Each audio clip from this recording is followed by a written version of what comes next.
Кайрадан жолугабыз, жана сабагыбызды улантабыз. Биздин бүгүнкү темабыз алдында айта кетилгендей демократиялашуу процесстери. Эми буга чейин ошо демократиялашуу эмне экенин жана анын толкундары кандай болгонун жана дедемократизация деген маселенин бардыгы жана маанилүүлүгүн баса белгилеп кеттик эле. Азыр эми экинчи бир чоң маселеге кайрылалы, бул транзитология же демократиялык транзит маселеси. Жана буга каршы пикирлер, сындар жана мындан келип чыккан ар кандай практикалык түрдөгү маселелер. Демократизациялашуу же демократиялашуу маселеси бул биз айта кеткендей бул бир А чекитинен Б чекитине болгон кайсы бир өлкөнүн же коомдун жана өзүнүн саясий формасынын которуу процесси экен. Башкача айтканда, башында кандайдыр бир форманы алып турган автократиялык болобу, диктатура болобу же ар кандай авторитаризм режиминин кандайдыр бир формасын алып турган, карманып турган коом кайсы бир себептердин негизинде, кайсы бир факторлорго жараша андай формасынан тайып, аны таштап, кайсы бир жакшыраак ошо мүмкүн болушунча демократияга коошкон режимге которуу процесси. Ушуну биз демократиялашуу деп атадык. Муну кайсы бир убакытка чейин, кайсы бир саясат таануучулардын чөйрөсүндө транзитология деген багытка же транзитология деген чоң бир илимий изилдөө программасына жол ачып берген. Бул транзитология илимий программасы негизинен ушул бийлик формасынын которуу шарттарын түшүнүүгө, анын себептерин түшүнүүгө, анын кыйынчылыктарын, терс жактарын түшүнүүгө болгон аракеттердин баарысын бириктирген бир иш-чара десек болот. Бирок ошо транзитология азыркы кезде, дээрлик азыркы кезде мен транзитологмун же мен ушу транзитология ишине темасына өз ишимди арнайм деген киши албетте калбай калды. Бирок өз кезинде өтө бир чоң, жада калса модага айланган саясаттанууда бул темага айтпай коюуга менимче болбойт. Анткени транзитологияны түшүнгөндө, анын текеберлигин, катачылыктарын түшүнгөндө биз ошо демократиялашуу процессинин өзүнүн кыйынчылыктарын да түшүнүүгө мүмкүнчүлүк алабыз. Биринчиден, транзитологияны ушул демократиялык транзит же транзитология илимин сындагандардын биринчи эле сыны бул алардын детерминизм жолун түшүнүгүнө жол ачкандыгында. Детерминизм деген эмне? Бул деген кайсы бир күтүлгөн кубулуш, күтүлгөн кандайдыр бир өнүгүү сөзсүз түрдө кандайдыр бир адам баласынан сырткары турган табигый мыйзамдардын негизинде сөзсүз түрдө ишке ашат деген түшүнүк. Башкача айтканда, ошол мисалы үчүн кайсы бир өлкө авторитардык бийлик формасынан тайган болсо же көп жылдан бери орун алып келген авторитардык режим урап турган болсо, ал өлкө сөзсүз түрдө демократияга жол ачты. Сөзсүз түрдө демократияга жетет бир күн деген түшүнүк. Сынчылар буларга албетте эч кандай мындай айтууга негиз жок. Демократияга сөзсүз түрдө келет деп түшүнүү бул өтө бир детерминизмдин жакшы эмес, туура эмес түрү жана саясаттанууда саясий өнүгүүнү түшүндүрүүдө бул сөзсүз түрдө бир жакшы эмес, туура эмес түшүнүктөргө алып келет деген сыяктуу маселелерди көтөргөн. Транзитологиянын сынчылары кайсы бир убакытта ошо өзгөчө жалпылап айтканда 2000 жылдын башында ушундай сын пикирлер күчөп келип, акырында бир чекит кое башташкан. Транзитология деген изилдөө программасы жок болду. Анын негизи мазмуну жок. Анткени эч кандай транзит жок.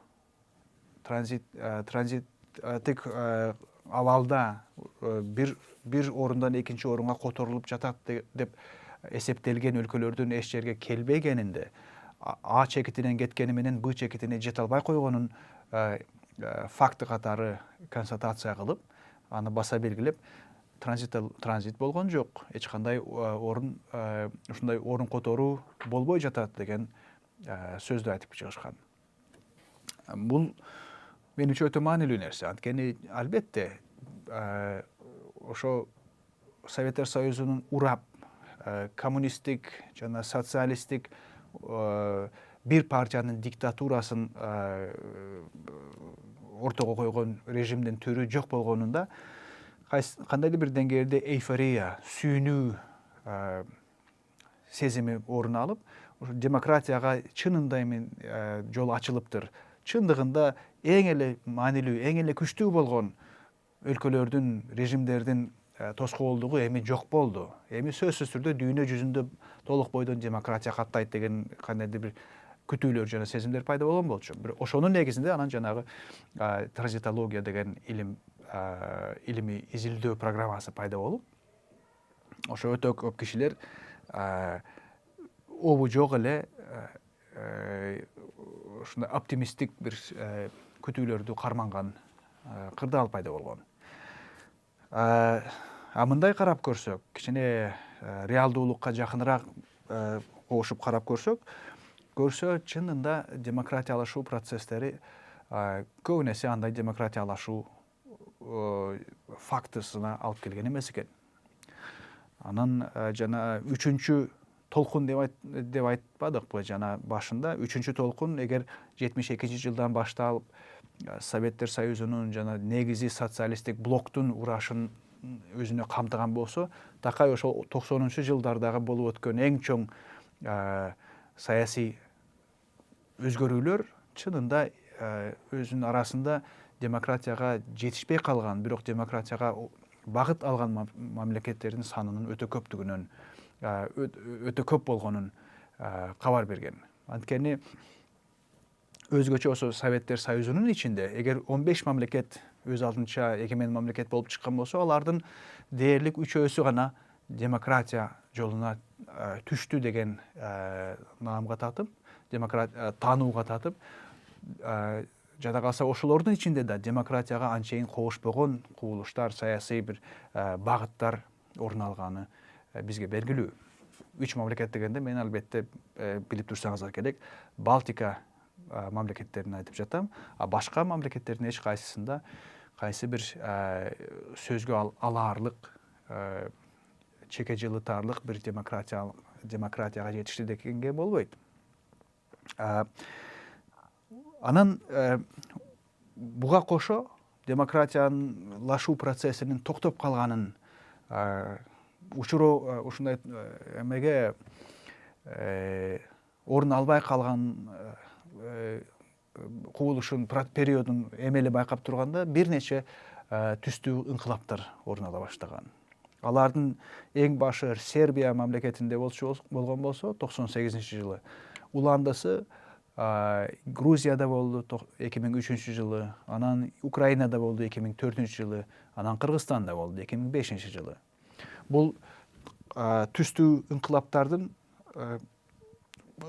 орун алышы менен албетте кайра эле биздин күткөнүбүз ошо демократиялашуу же транзитология процессинин көптөн күткөн жана демократияны орнотуу максаты эми гана ишке аша баштайды окшойт. Ушул мамлекеттерде жок эле дегенде чынында демократияга болгон ыктоо, демократияны эңсөө күч экен деген сөздөр пайда болгон. Албетте биз көп болгондой булардын баарысынын 4 инкылаптын да бирөөндө тең толук кандуу бир таза, баары мүмкүн макул болчудай бир демократиянын формасы орун ала алган жок. Биз мисалы үчүн азыркы кезде Грузия мамлекетинин өтө мактоого тете болгон, мактоого алаарлык реформаларга жетишкени менен өзгөчө мамлекеттик башкарууда, коррупцияны жоюуда, дагы башка чоң оң жагына огон ар кандай процесстердин орун алганына жараша биз аларды демократиялашты деген ойдо болгон болушубуз мүмкүн. Бирок бул туура эмес болмок. Грузиядагы реформалар бул такай ошол ар кандай секторлордо, ар кандай чөйрө мамлекет башкаруу системасынын чөйрөлөрүндөгү реформалар орун алган деп айтсак болот. Бирок алардын баарысы биригип келип демократияга алып келди деген бул албетте бир аз талаштуураак сөз болуп калмак. Украинаны болсо биз баарыбыз күбө болуп келдик 2004-төн кийин. Ал жерде негизи кайсы бир мамлекеттик күч орун алды. Мамлекеттик башкаруу кандайдыр бир калыптуу жерге келди десек чоң жаңылыштык болмок. Ал жерде революция орун алгандан кийинки ошо революцияда гана жеңилип калган революциянын терс каарманы болгон Янукович кайра президент болуп келбедиби? Анан ошол эле кишинин коррупциясынын, ошол эле кишинин непотизм жана башка терс кылып жүргөн иштеринин натыйжасында алардын экинчи революциясы 2004-жылы орун алганына күбө болдук. Сербияда болсо аларда да кайра эле ошо 98-жылдан кийин революция болду дегени менен азыркы кезге чейин Сербия Европа өлкөсүн, Европа континентинде, материгинде эң эле демократияга жетише албай турган, демократияга кошула албай турган авторитаризм, мыйзам үстөмдүгүнүн жоктугуна жол берген анча жакшы эмес башкаруу мисалдарынын бири болуп келет. Кыргызстандын болсо мисалын баарыбыз өзүбүз билебиз. Кыргызстанды өзгөчө эмки темабызда сөз кылабыз, бирок аны бир эле сөз менен айтчу болсок, кайра эле биздеги 2005-жылдагы демократияга болгон үмүттөрүбүз өтө бат жана толук бойдон жокко чыкты десек жаңылышпайбыз. Демек, түстүү инкылаптар ошол демократиялашуу темасына кандайдыр бир деңгээлде кыска мөөнөттө чоң бир үмүт жандандырып, үмүт бергени менен көп талдоочулардын, аналисттердин байкоосунда бардык эле ушул төртөөсүнүн да арасында демократияга эмес, негизинен бул ошол кездеги бийликте турган элитага каршы алардын жанагы соперниктери, аларга каршы чыккан, жарышка чыккан элиталардын гана көтөрүлүшү болду. Ошол бийликте турган режимдин, бийликте турган элитанын мамлекеттик инструменттерди, мамлекеттик институттарды толук кандуу колдоно албай турган акыбалга келип калгандыгын гана баса белгиледи деп айтышат. Инкылаптардын болгон себебинин эң эле маанилүүсү ошол режимдердин чабалдыгы. Ал учурда турган, мисалы үчүн,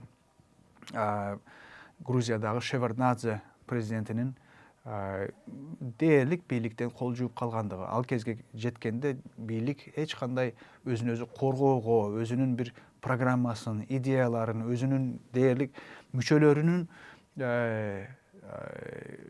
саясий турумун жактай албай калгандыгын биз эске алсак, анда албетте ал жерде демократияга болгон сурам, демократияга болгон талап экинчи эле орунда калып калгандыгын айтууга жол берет. Кыргызстанда деле көбүнесе ошол 2005-жылы демократия курабыз деп революция кылдыкпы, же ошол кездеги биринчи президент Аскар Акаевдин башкаруусуна каршы чыгып, ал башкаруу жүргүзүп аткан, ал бийлик жүргүзүп аткан саясатка каршы чыгып, жана ошол бийликтин чабалдыгынан, ошол бийликтин күчсүздүгүнүн, алсыздыгынан пайдаланып, ушундай опурталдуу окуяларга туш болуп калдыкпы? Бул менимче көпчүлүк үчүн айкын гана суроолорго, жоопторго алып келет. Демек, ушу демократиялашууга түстүү инкылаптардын байланышы, алардын демократияга алып келбеси айкын эле нерсе экен.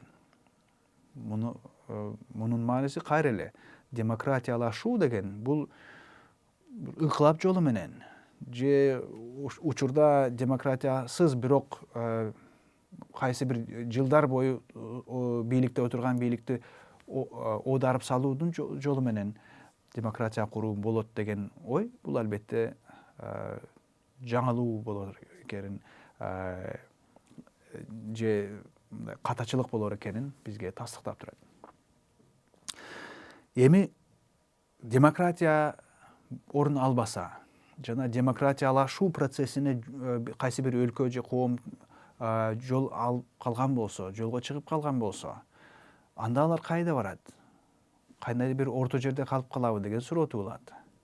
Жообу даптаана, такай ошол орто жерде калып калган режимдердин саны өтө көп экен.